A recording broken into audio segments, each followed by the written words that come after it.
세상의 문명이 발달되면 발달될수록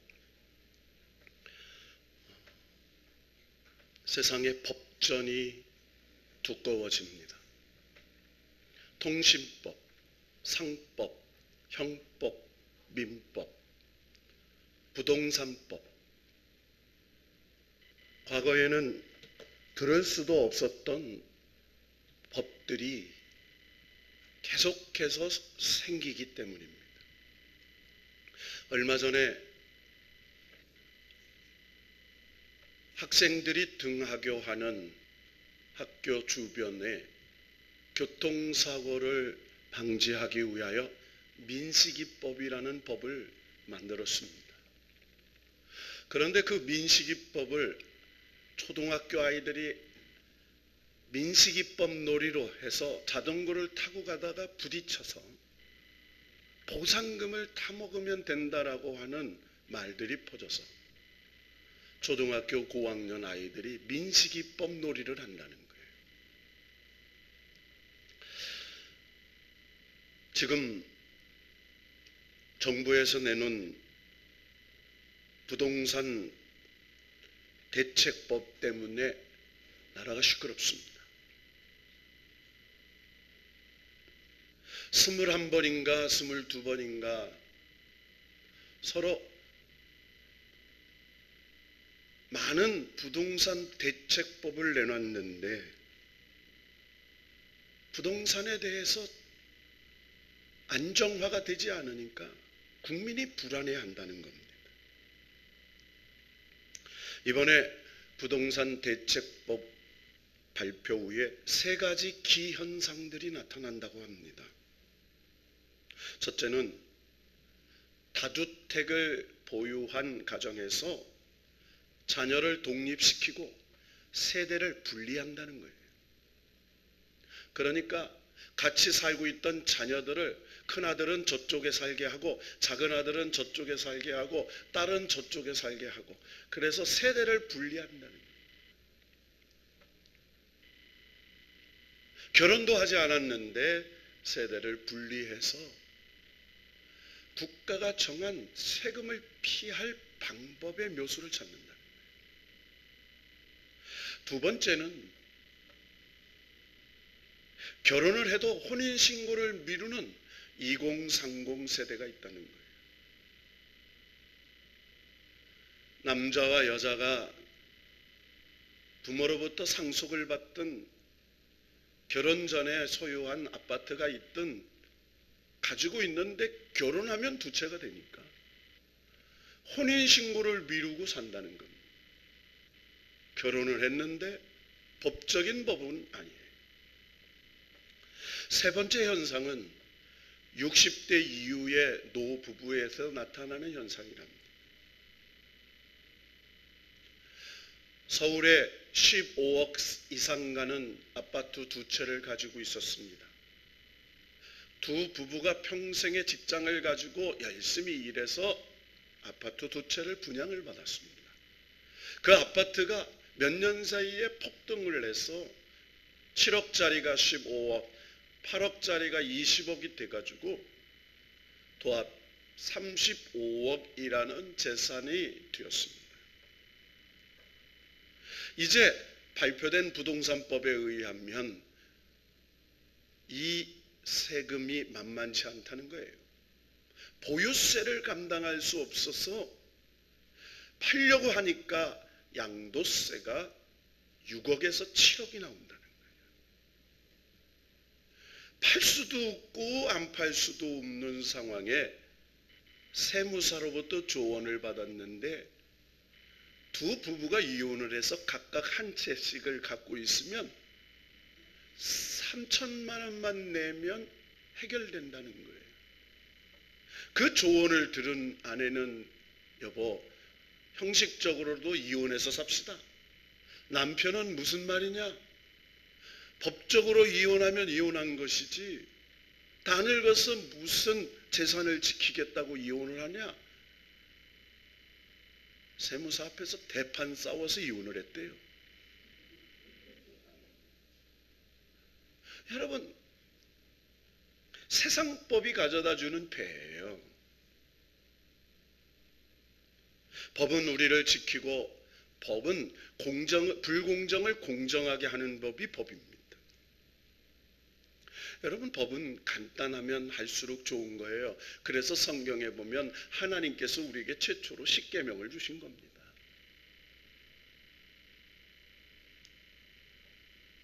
우리 인간이 존재하는 모든 곳에는 법이 있습니다. 자연에도 자연법이 있습니다. 자연 속에서도 약육강식이 있습니다. 꽃이 피면 열매가 맺습니다. 열매가 맺으면 떨어지게 되어 있습니다. 이게 자연 법칙이에요. 인간의 생존 세계에도 법칙이 있습니다.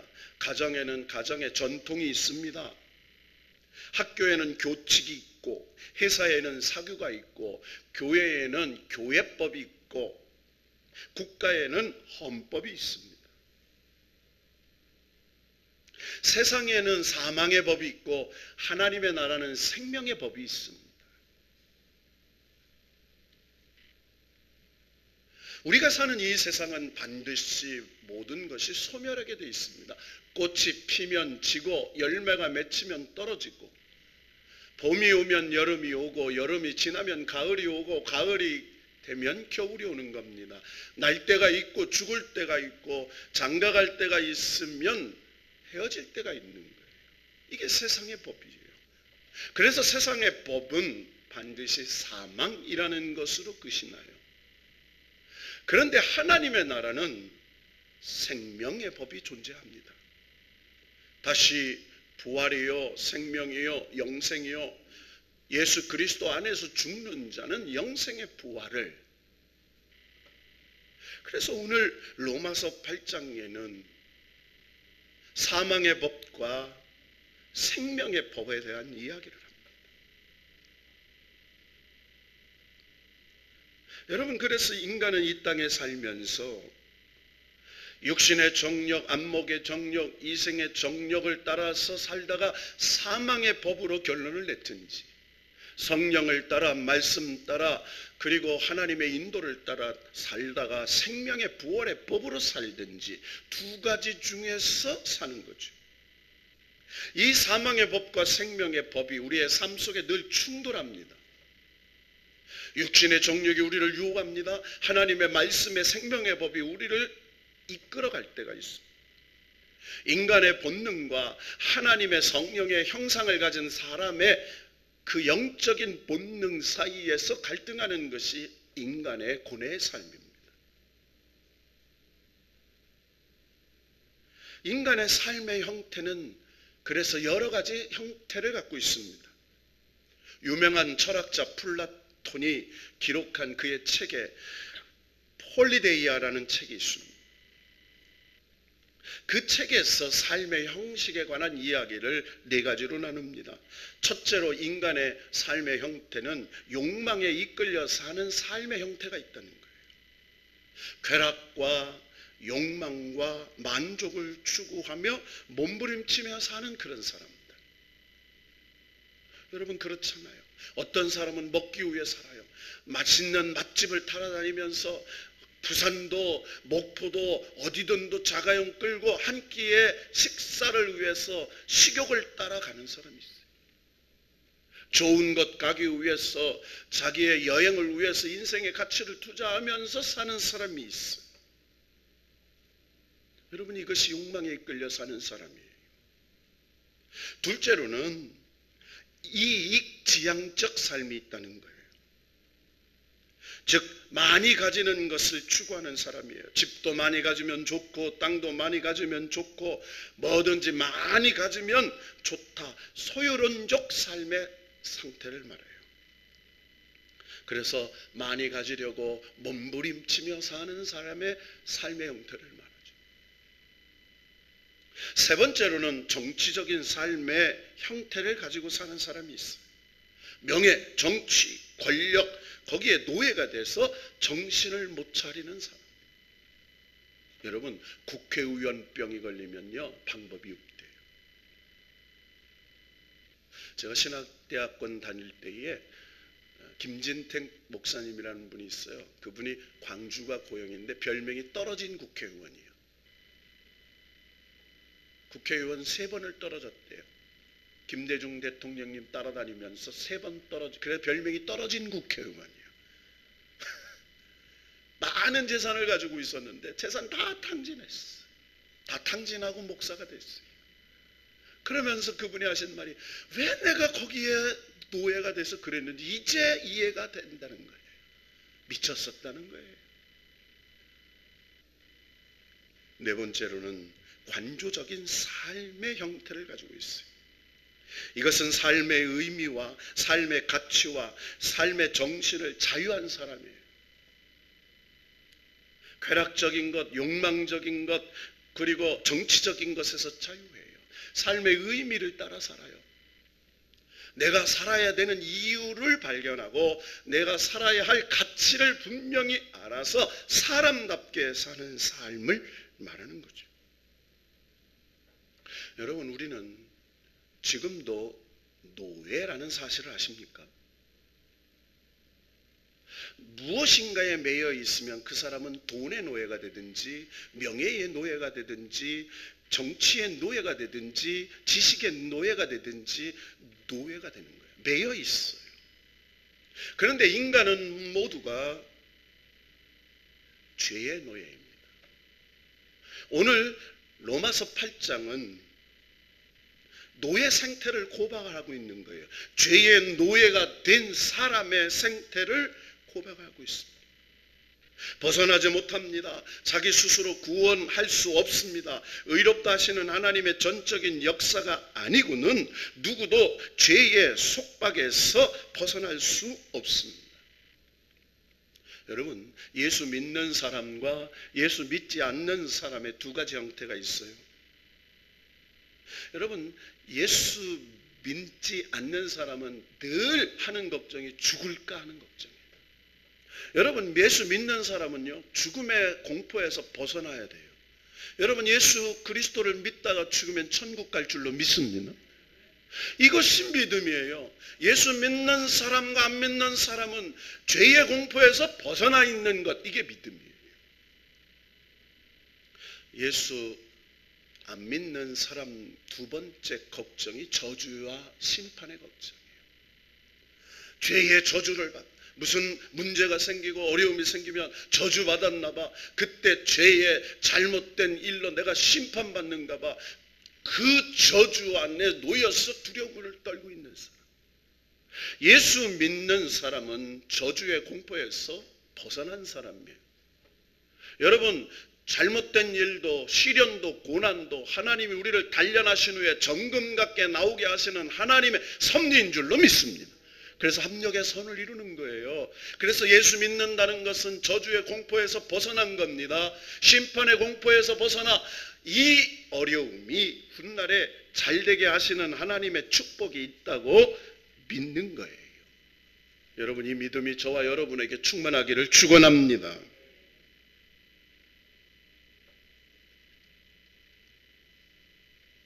오늘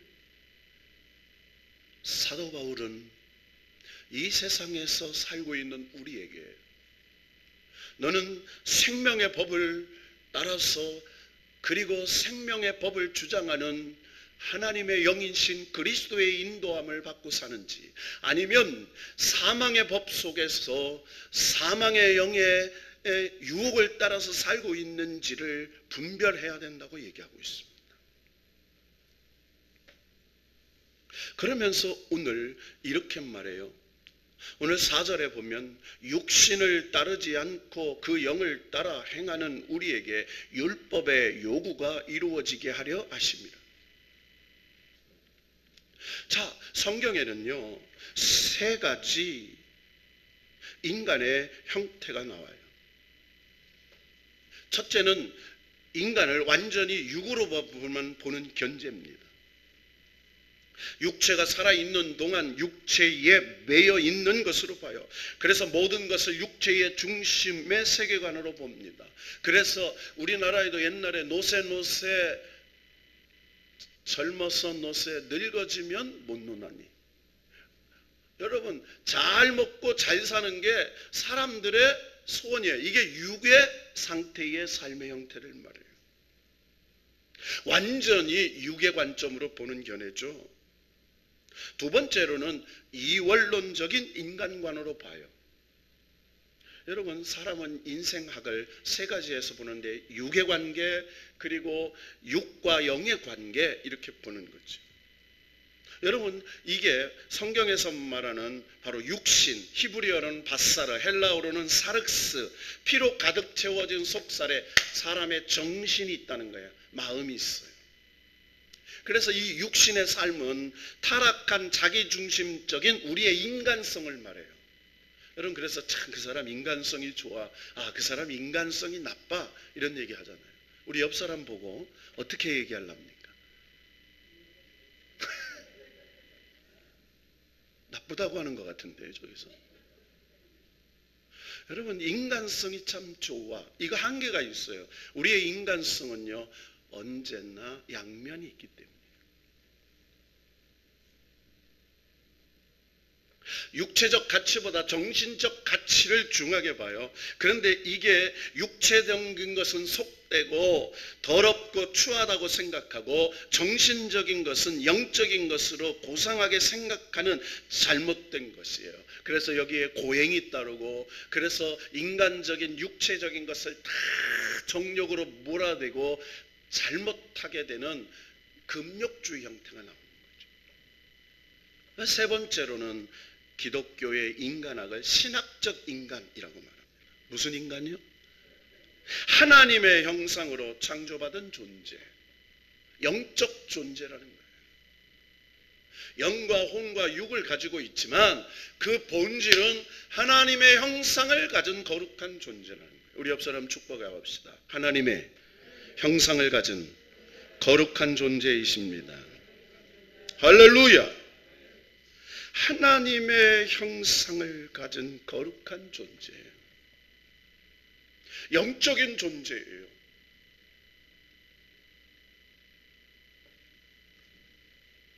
자, 그런데 여러분, 우리가 생명과 사망의 법에서 가장 중요한 기준이 있어요. 여러분, 죄를 지으면 두려워집니다. 욕심이 잉태한 즉 죄를 낳고 죄가 장성한 즉 사망을 낳아요. 여러분, 그래서 죄는 우리에게 두려움을 가져다 줘요. 그래서 사람은 안전을 추구합니다. 여러분, 우리가 왜 좋은 집에 살고 왜 많은 것을 소유하려고 하죠? 안전하기 위해서예요. 그래서 사람들이 생각하는 여러 가지 인생의 안전지대가 있다고 생각하는데, 여러분, 미국과 영국 그리고 이라크가 연합군이 되어서 이라크를 상대할 때에 후세인 대통령이 기거했던 벙커가 있는데 6m짜리 벙커에서 살았어요. 몇 미터요? 두께가 6m 벙커에서 살았어요. 지하 6m 벙커에서 폭탄이 터져도 살 수 있는 곳에 살았어요. 그러면서도 두려움에 떨었어요. 여러분, 요즘에 학교 폭력에 두려움을 떨고 있는 학생들에게 자유로운 안전지대를 블루존이라고 부르죠. 여러분, 여러분의 블루존은 어디예요? 안전지대는 어디입니까? 사람들은요, 첫째는 소유를 인생의 안전지대라고 생각해요. 그래서 누가복음 12장 20절에 보면 어리석은 부자가 내 영혼아, 내가 이제 이 많은 재물을 쌓아놓고 잘 먹고 잘 살고 편안하게 살자 그랬을 때 주님께서 어리석은 자여, 오늘 밤 너의 영혼을 도로 찾으리니 너의 예비한 것이 누구의 것이 되겠느냐, 이렇게 말해요. 너의 예비한 것이 누구의 것이냐. 여러분, 우리가 은행에 아무리 많은 것을 예치해놨다고 그것이 우리를 안전하게 보장합니까? 여러분, 은행에 있는 건 내 게 아니에요. 쓴 것만 내 돈이에요. 은행 돈이요, 그거는. 은행에 있기 때문에. 두 번째로는 사람은 인생의 안전지대가 아니라는 거예요. 그래서 유력한 사람을 만나요. 인간관계, 좋은 사람들과 관계 맺기를 원해요. 그래서 상위 1% 되는 사람들은요, 재벌끼리만 결혼합니다. 정치인들은 유력한 사람들끼리만 결혼해요. 서로를 안전지대를 보장한다고 생각해요. 그런데 이사야 2장 22절에 호흡이 떨어지면 그 생명이 끝나는 것이다 라고 하면서 너의 인생을 의지하지 말라. 그의 호흡은 코에 있나니 이렇게 말해요. 뭘 의지하지 마요? 여러분, 인생을 의지하지 마요. 여러분, 사람은 의지할 대상이 아닙니다. 사람은 사랑의 대상이에요. 자식 의지하지 마세요. 자식은 사랑의 대상이에요. 남편 의지하지 마세요. 그저 철없는 큰아들일 뿐이에요. 아내를 의지하지 마세요. 곧 시집 보낼 큰딸일 뿐이에요.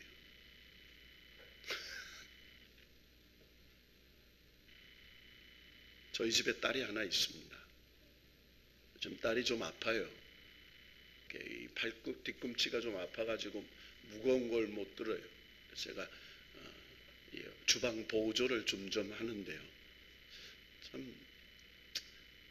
참 속썩이는 딸이지요. 큰일 나네. 이게 쓸데없는 얘기를 해. 원고에 없는 얘기인데 왜 그런 얘기를 하지? 세 번째로 인간의 사상 체계와 철학 안전지대가 아닌 거예요. 여러분, 사람들은요 많이 배워야 한다고 그래요. 그래서 자녀들을 학원 보내고 좋은 대학 보내고 한마디 할까요? 여러분요, 좋은 대학 나온 사람들일수록 취직을 못하는 시대. 고등학교 나온 학생들이요 90% 100% 취직돼요. 서울 자동차 고등학교를 나온 아이들이 100% 취직한대요. 정비, 드론 100% 취직을 해요. 서울대학교 나온 학생들은요 30%가 취직이 안 돼. 30%밖에. 여러분, 서울 자동차 고등학교를 나왔는데 보내달라고 하는데 보낼 학생이 없다는 거예요. 남이 가지지 못한 지식, 특별한 사상체를 가지면 뭔가 안전이 보장될 거라고 말합니다. 여러분, 민주주의, 자본주의가 우리의 안전을 보장하나요? 아니요. 공산주의, 사회주의가 안전을 보장하나요? 아닙니다. 다 인간의 사상체계는 불안전한 거예요. 보십시오. 공산주의는 반드시 망해요. 소비에트 연방공화국 만났잖아요. 폴란드, 헝가리, 체코슬로바키아 다 망했어요. 세계의 공산주의 이념을 가진 나라. 중국과 북한은 공산주의가 아니에요. 저기는 전체 새로운 독재국가지요.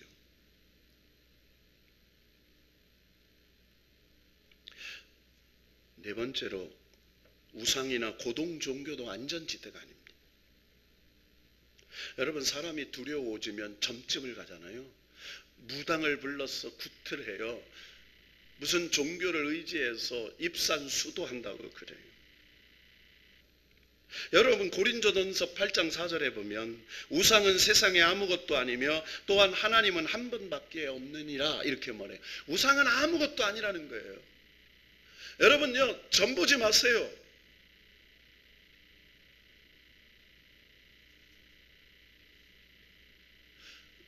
신앙을 가진 사람인데요, 제일 먼저 보는 게 오늘의 운세.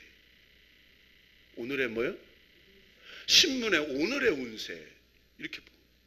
그거 오늘의 운세가 뭐 어떻다는 거예요? 오늘의 운세라는 건 사주팔자에 의해서요, 그거 점쟁이들이 하는 얘기예요. 우리 옆 사람 축복합시다. 오늘의 운세는 잘 될 줄로 믿습니다. 할렐루야. 우리의 운세는요 하나님 안에 있는 거예요. 자, 그러면서 오늘 본문은 뭐라고 얘기해요? 우리의 인생의 안전지대는 어디에 있습니까? 인생의 안전지대는 그리스도 예수 안에 있다고 말해요. 할렐루야. 오늘 1절에 보면 그러므로 이제 그리스도 예수 안에 있는 자에게는 결코 정죄함이 없느니라. 여러분, 죄가 가져다 주는 게 있어요.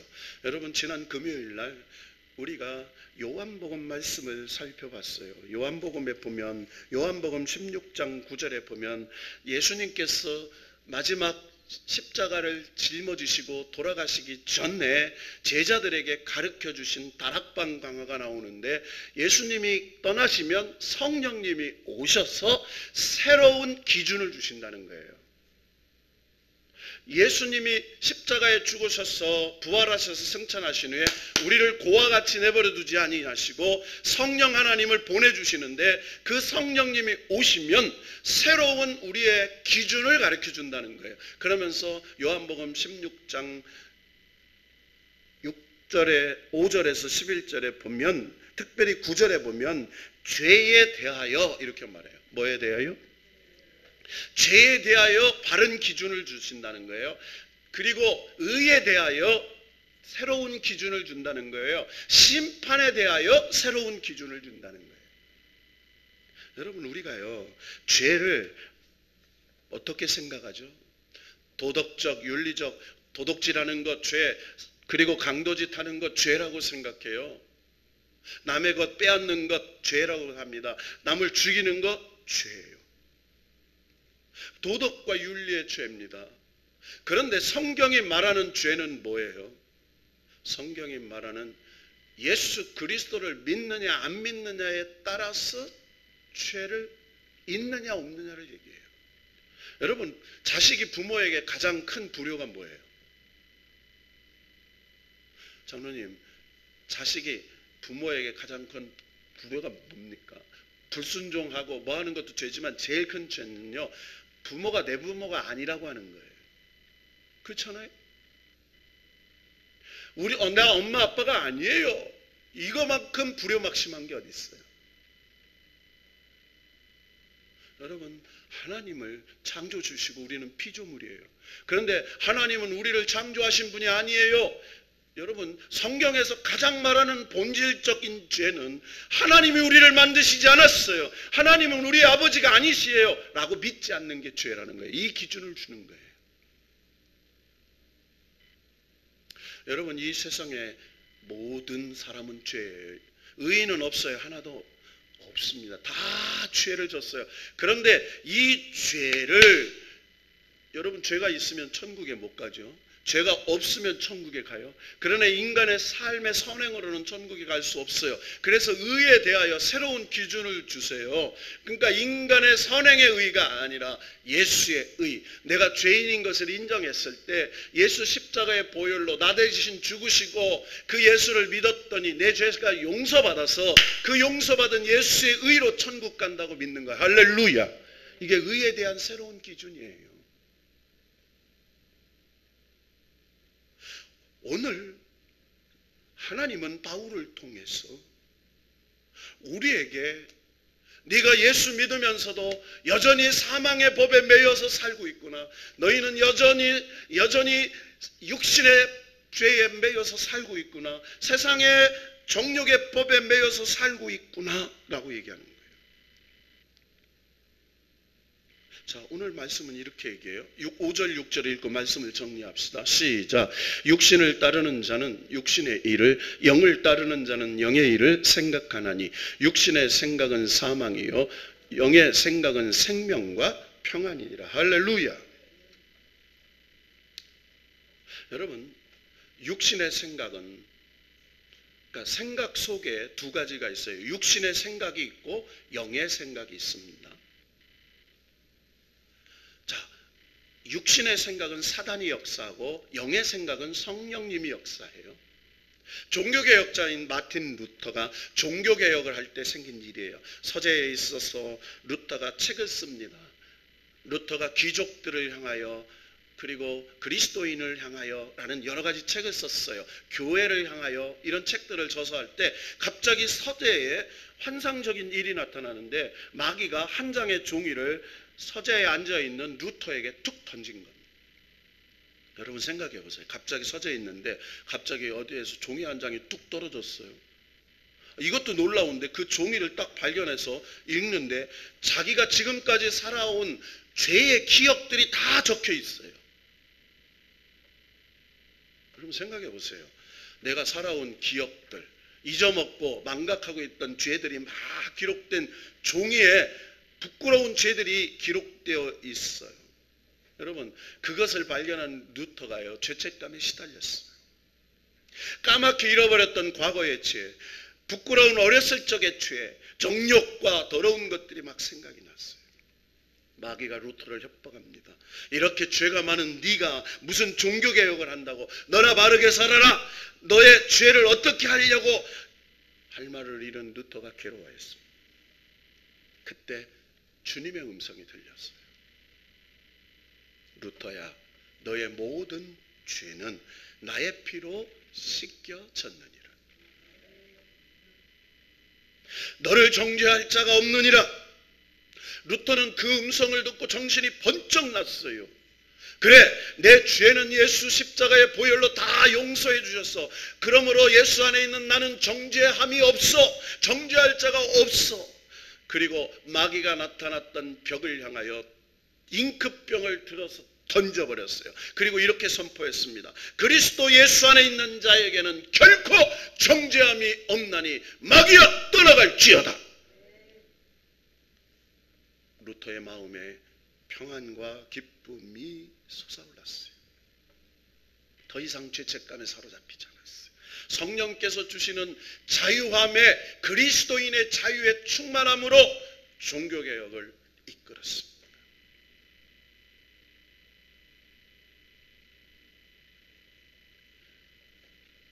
여러분, 오늘 성경은 말합니다. 너희들이 어느 때까지 육신을 따르고 살겠느냐.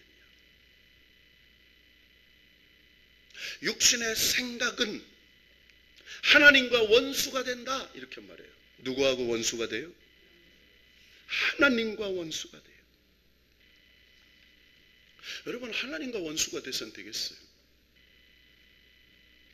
여러분, 그래서 오늘 5절 6절에 보면 생각은 선과 악을 결정한다, 이렇게 말해요. 육신을 쫓는 자는 육신의 일을, 영을 쫓는 자는 영의 일을 생각하느니 육신의 생각은 사망이요 영의 생각은 생명과 평안이니라.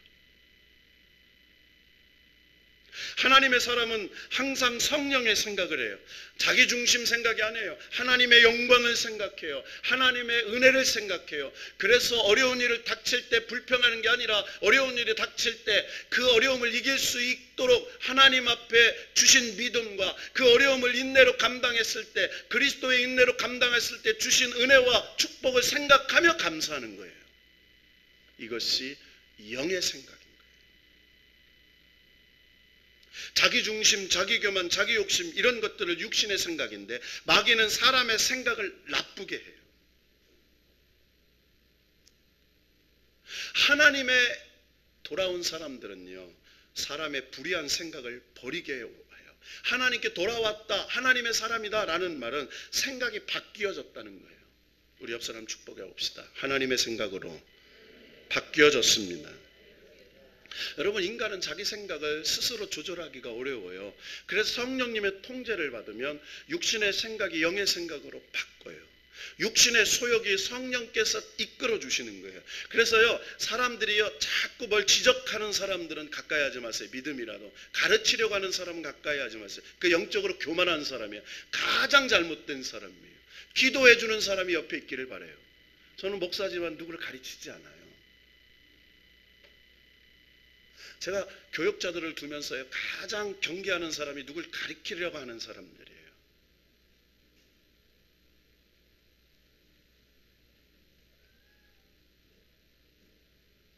생각은 그리스도께서 통제해 주셔야 되는 거예요.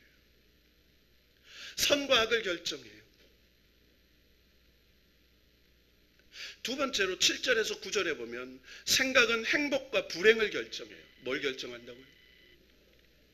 여러분, 이 땅에 행복한 사람은 항상 행복을 생각하는 사람이에요. 불행한 사람은 불행한 것을 생각해요. 불행한 환경, 불행한 사건, 불행한 일들을 생각해요. 행복한 사람은요, 행복했던 일들, 행복하게 될 일들을 생각해요. 여러분, 행복한 사람은요, 늘 감사합니다. 있어도 감사, 없어도 감사, 병들어도 감사, 건강해도 감사, 힘들어도 감사, 좋은 일 있어도 감사. 이 생각을 그리스도께서 통제해 주시기 때문이에요. 세 번째로 10절에서 11절 오늘 본문은 아니지만 생각은 성공과 실패를 결정합니다. 뭘 결정한다고요? 여러분 여기에 보면 살린다라는 말이 나와요. 살리신. 10절에서 11절에 보면 살아있는 것, 그리고 11절에 보면 죽은 자 가운데서 살리신 이의 영이 너희 안에 거하시면 그리스도 예수를 죽인 자 가운데 살리신 이가, 여기서 살린다. 하나님이 영에 거하시면 우리의 모든 것은 다 살아나요. 죽은 몸이 살아나요. 두려운 마음이 살아나요. 죽은 영혼이 살아나요. 여러분의 가정이 살아나기를 축원합니다. 우리 여러분의 사업터가 살아나기를 축원합니다. 우리의 교회가 살아나기를 축원합니다. 우리 민족이 살아나기를 축원합니다. 살아난다는 건 소성시키는 거예요. 하나님이 통제하셔서 하나님의 나라를 이루시는 거예요. 인격도 살아나고 육신도 살아나고 생활도 살아나고 사업도 살아나고 모든 게 살아나요. 그래서 13절 말씀 한번 읽어보세요. 오늘 본문에서 다 얘기는 못하지만 13절 읽고 결론을 내립시다. 시작. 너희가 육신대로 살면 반드시 죽을 것이로되 영으로 몸의 행실을 죽이면 살리니. 할렐루야. 여러분 영이 육을 통제하게 하면 살아요. 육이 영을 이끌면 죽습니다. 이 얘기예요. 여러분 우리가 사는 이 세상이에요. 얼마나 유혹하는 것이 많아요. 청소년 연구소에서 국가기관입니다. 청소년들을 대상해서 연구했어요. 꿈과 희망이 있느냐 그랬더니 78%가 없다는 거예요. 무서운 일입니다. 78%가 없어요. 꿈이. 희망이 없어요.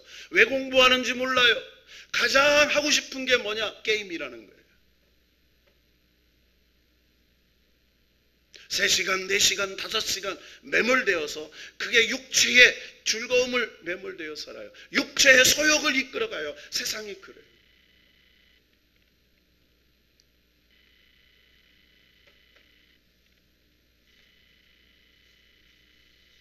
오늘 우리가 사는 이 세상, 여러분 지금 전 세계의 모든 교회가 위기 상황입니다. 여러분 남미의 교회 셧다운 됐어요. 미국의 교회도 셧다운 됐습니다. 아시아 국가에서 한국 교회가 반 셧다운 됐어요. 나는 이해가 안 가는 게 있어요. 저는 국가가 명령하면 따릅니다. 우리 교회 점심 안 먹어요. 나가서 먹어요. 근데 식당에 가면 더 난장판이에요. 이해할 수 없어요. 그러나 제가 노예 지도자고 총회 지도자로서 따를 건 따르자고 그랬어요. 따르자.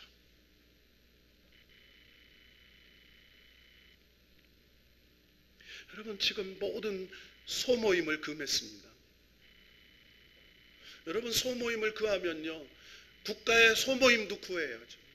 정치인 소모임도 구해야죠. 국회 회의도 하면 안 됩니다.